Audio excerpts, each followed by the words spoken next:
નમસ્કાર, સીએનબીસી બજાર પર આપનું સ્વાગત છે. આપ જોઈ રહ્યા છો પ્રોપર્ટી ગુરુ અને હું છું ઝરણા અલકંદી.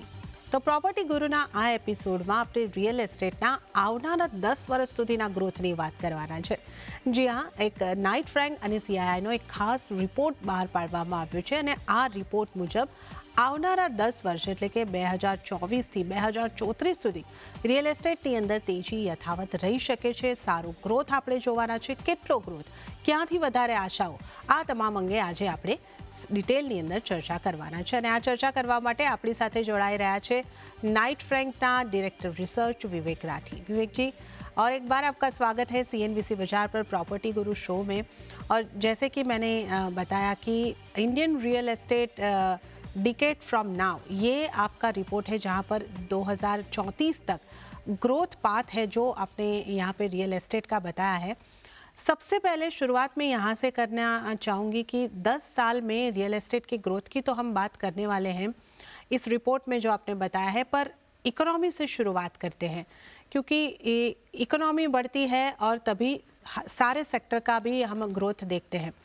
तो इंडियन इकोनॉमी का कितना ग्रोथ होगा आने वाले 10 सालों में? अगर जीडीपी के नंबर्स की भी हम अगर बात कर ले तो किस तरह के जीडीपी नंबर्स आप देख रहे हैं? जी तो ये हम बात कर रहे हैं Knight Frank CII India real estate report for the next decade की, जिसमें हमने अगले 10 सालों का आकलन किया है. पर्टिकुलरली इकोनॉमिक फ्रंट पर कई सारे कारण हैं जिनके वजह से ये सिचुएशन या ये फोरकास्ट हम देख रहे हैं. उसी के साथ में रियल एस्टेट के बारे में अनुमान लगाया गया है.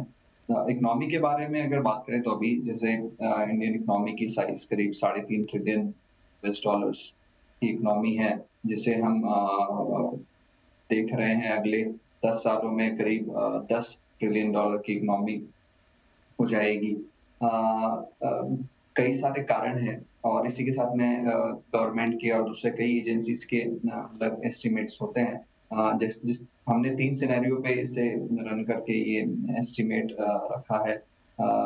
और कारण अगर देखा जाए तो अभी अगर लास्ट 1 साल 2 साल की भी बात करें तो इंडियन इकोनॉमी बहुत ही एक स्ट्रॉन्ग पायदान पर दिखी है. इकोनॉमिक ग्रोथ को लेकर के फास्टेस्ट ग्रोइंग है.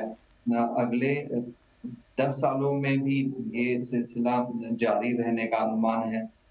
जो इतना डेमोग्राफिक बेस है इंडियन पॉपुलेशन का, वर्कफोर्स का, जिसमें जो पार्टिसिपेशन है और जिस तरीके से अपस्किलिंग अपॉर्चुनिटीज भी आई है इस वर्कफोर्स के लिए, वो एक बहुत ही स्ट्रॉन्ग तरीके से कंट्रीब्यूट करेगा इंडियन इकोनॉमी की ग्रोथ के लिए. इसी के साथ में अगर हम इन्वेस्टमेंट फ्लोज का माहौल देखें, वर्ल्ड ओवर इंडिया की अट्रैक्टिवनेस बढ़ी है, जिसके वजह से जैसे जैसे इंटरेस्ट रेट एनवायरनमेंट इजी होता है ग्लोबली, जियोपॉलिटिकल सिचुएशन इंप्रूव होती है, तो इंडिया में कैपिटल फ्लोज का भी काफी फायदा होगा. और इन सब कारणों के और कुछ और कारणों के साथ में हमने ये देखा है कि इंडियन इकोनॉमी एक बहुत ही रफ्तार पर चलेगी और करीब $10 ट्रिलियन का साइज अटेन कर लेगी.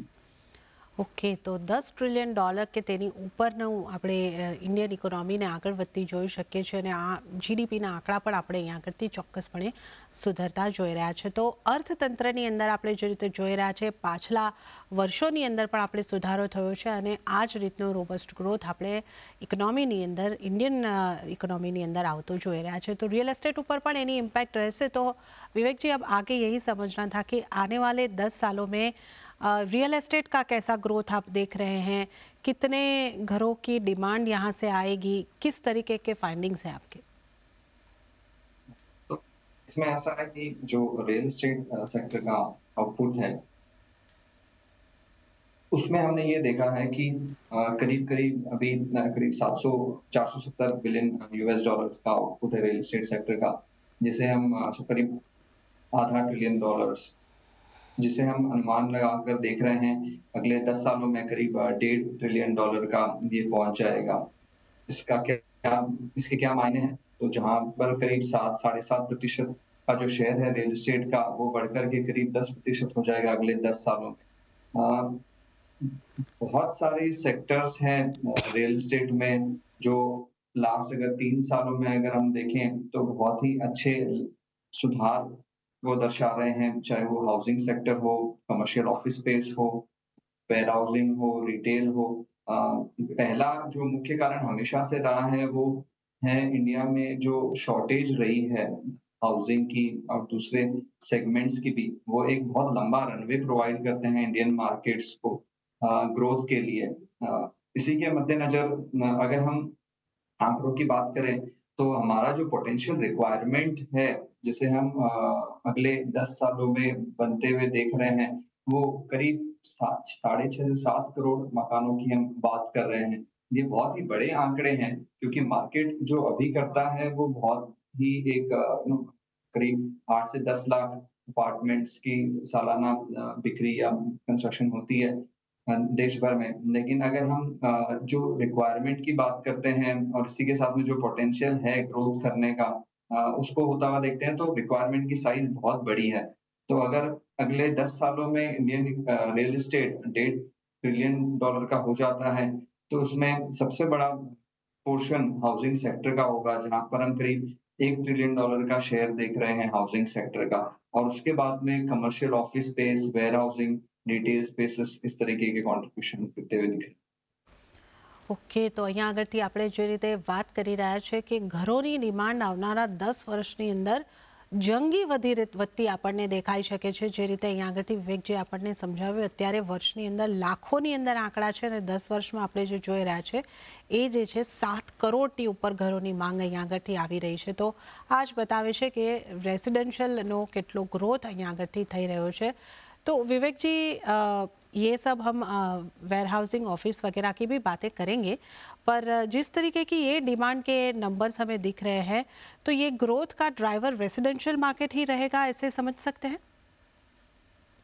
तो पहली चीज़ तो जैसे मैंने कहा कि ये एक पोटेंशियल है, रिक्वायरमेंट है और इसमें से हम कितना एक्सप्लॉइट कर सकते हैं, कैप्चर कर सकते हैं, वो देखने वाली चीज़ होगी।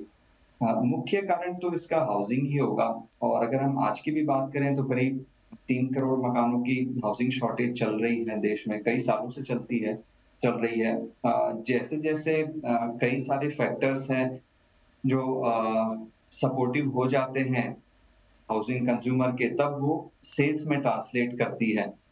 चाहे वो कंज्यूमर की अफोर्डेबिलिटी हो, होम लोन इंटरेस्ट रेट्स के द्वारा, प्रॉपर्टी की कीमतों के द्वारा, इंफ्रास्ट्रक्चर डेवलपमेंट के वजह से और इसी के साथ में जो अर्थव्यवस्था है, जिसकी वजह से नए जॉब्स की या बिज़नेस एक्टिविटी की उपलब्धता, इन सभी कारणों के वजह से हाउसिंग सेक्टर में बहुत अच्छा ट्रेंड रहा है लास्ट 2 से 3 सालों में और यही ट्रेंड का अंदाज़ लगाते हुए हम इस एस्टिमेट्स की बात कर रहे हैं।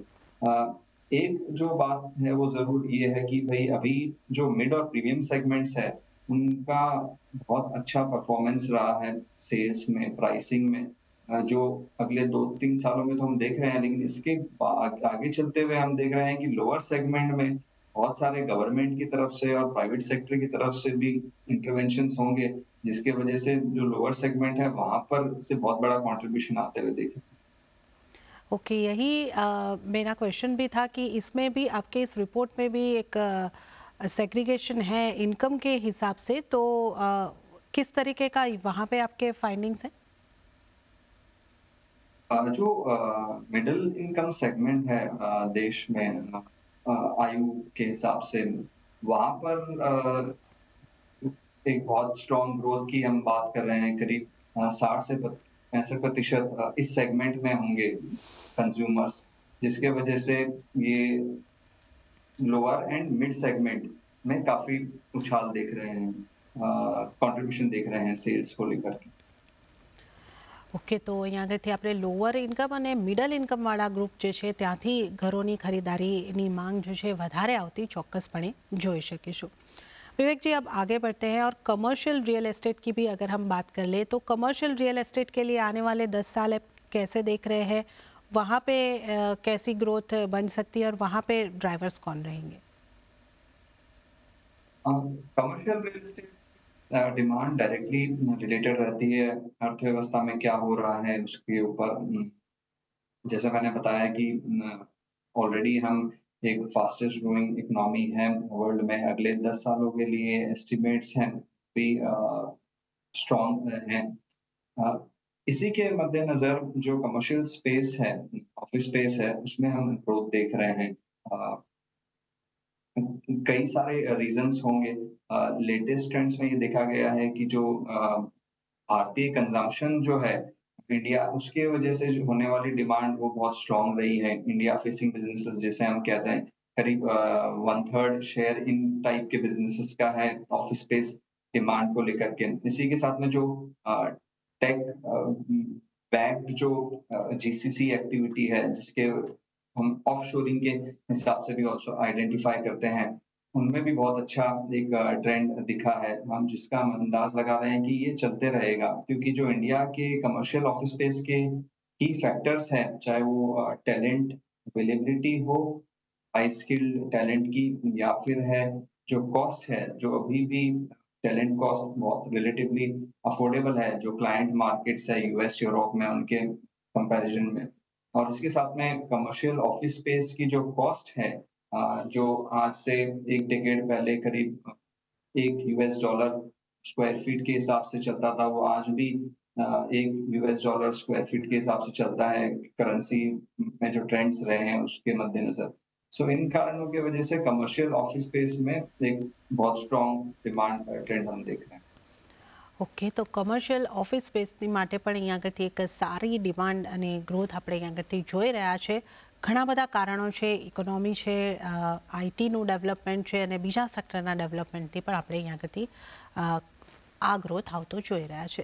विवेक जी, आपने जीसीसी की बात की, ये थोड़ा हमें डिटेल में समझा पाएंगे? जीसीसी क्या होता है, अभी इंडिया में कितने हैं और आने वाले 10 सालों में आप उसे बढ़ता हुआ देख रहे हैं तो कितना बढ़ सकता है?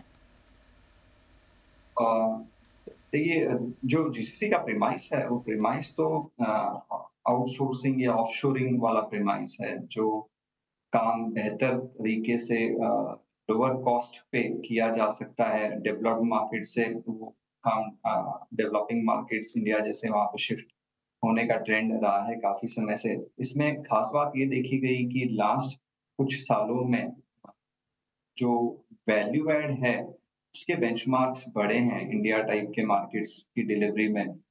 जिसके कारण केवल आईटी सेक्टर ही नहीं, बहुत सारे दूसरे सेक्टर्स जैसे इंजीनियरिंग, फार्मा, मैन्युफैक्चरिंग में कई और बायोटेक, इन सब सेगमेंट्स में भी जीसीसी एक्टिविटी देखी गई है, जहाँ पर ये पेरेंटेज यूएस, यूरोपियन मार्केट्स में रहा है कंपनीज़ का, लेकिन उन्होंने अपने कैप्टिव सेंटर्स यहाँ पे इंडिया में खोले हैं। और इसी के साथ में बहुत ही लंबा कमिटमेंट रहा है इन ऑर्गेनाइज़ेशंस का इन सेंटर्स के लिए। इस ट्रेंड को हम कंटिन्यू रहते हुए देख रहे हैं, जिसकी वजह से जो जिस नंबर ऑफ जीसीसीज़ है, उसमें भी ग्रोथ देख रहे हैं। अब विवेक जी, वेयरहाउस की अगर बात कर ले, तो जिस तरीके से हमने देखा है कि पिछले 5 से 7 सालों में वेयरहाउस के ट्रांजैक्शन भी काफ़ी बड़े हैं, तो क्या यही पेस आगे भी कंटिन्यू होगा आने वाले 10 सालों की भी अगर हम बात करें तो? हाँ, इसमें देखा ये हमने कि इंडिया में मोस्ट वेयरहाउसिंग कैप्टिव रही है लास्ट कई दशकों से, जो जिसका मतलब है कि मैन्युफैक्चर के साइट पे ही रही है। लेकिन अब इसमें भी देखा जा रहा है कि स्पेशलिस्ट ऑपरेशंस की बहुत वैल्यू की जा रही है।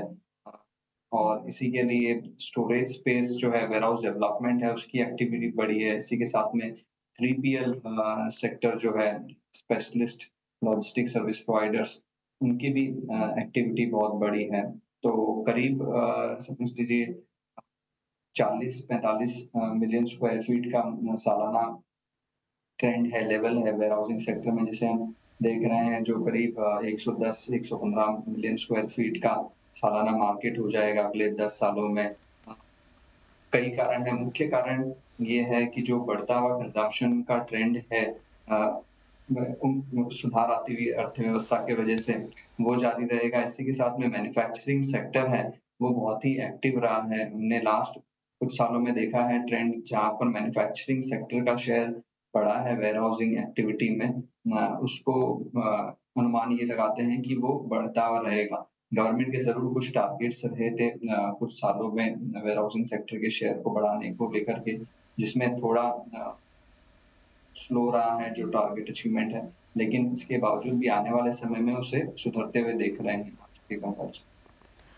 ઓકે, તો અહીંયા આગળથી આપણે વેરહાઉસ સેક્ટરની પણ જો વાત કરીએ તો ત્યાં પણ આંકડાઓ આપણને સુધરતા દેખાઈ શકે છે.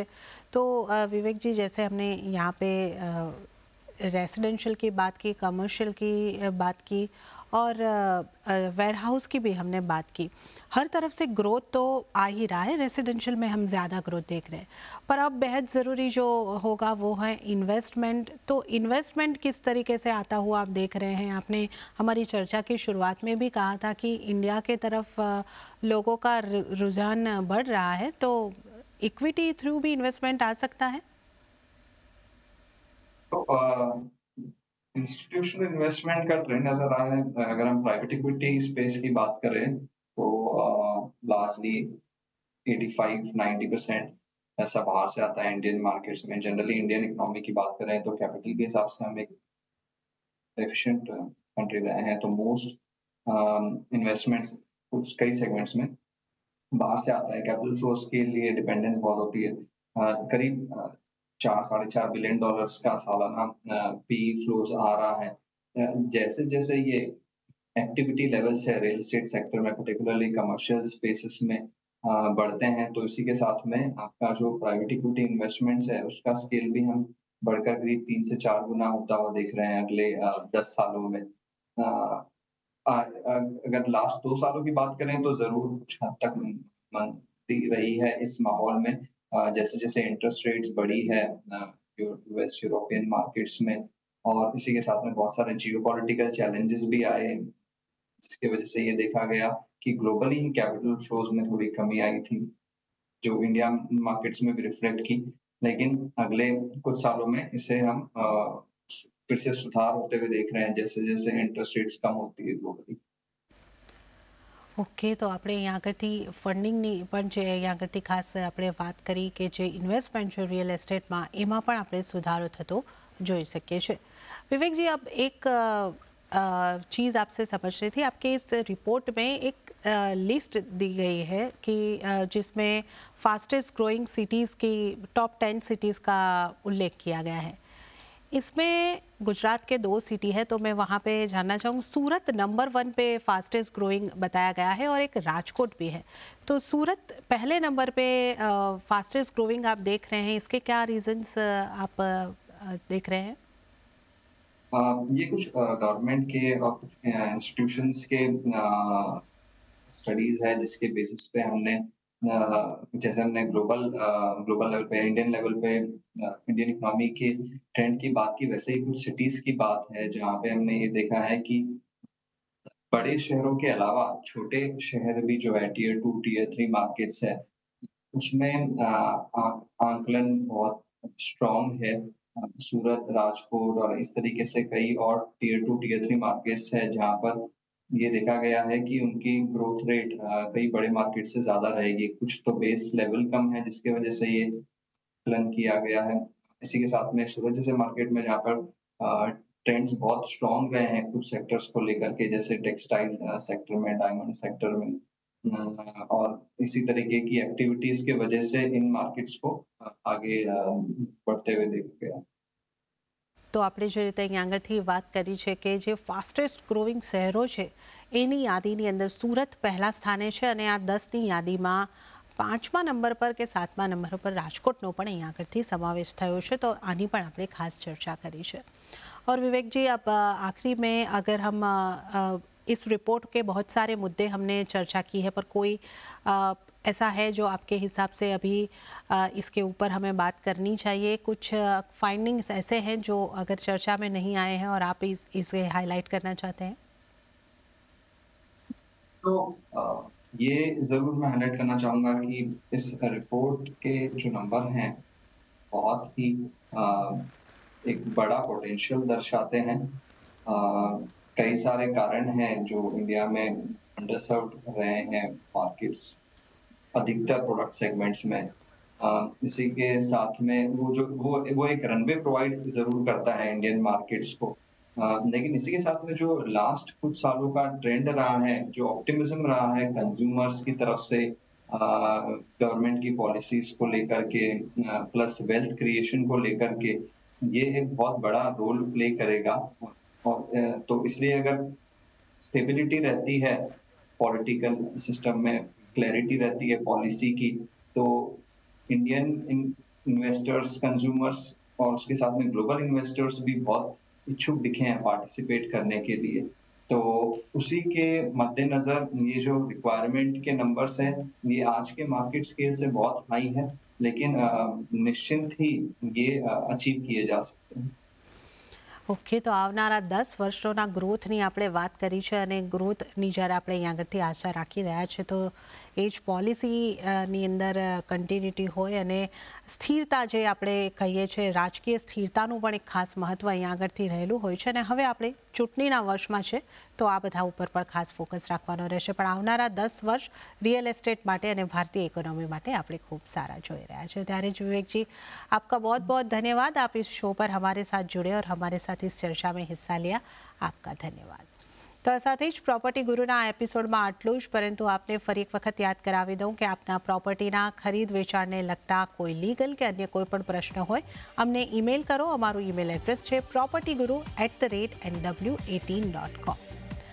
અને આ સાથે જ આપણે એ પણ જણાવી દઈએ કે આપ CNBC બજારની તમામ અપડેટ્સ અને ન્યૂઝ વોટ્સઅપ ચેનલ દ્વારા પણ જોઈ શકો છો. આ માટે તમારી સ્ક્રીન પરના QR કોડને સ્કેન કરો. તો સાથે પ્રોપર્ટી ગુરુના એપિસોડમાં હાલ પૂરતું આટલું જ. હાલ મને પણ આપશો રજા. વધુ અપડેટ્સ અને સમાચારો માટે આપ જોતા રહો CNBC બજાર. નમસ્કાર.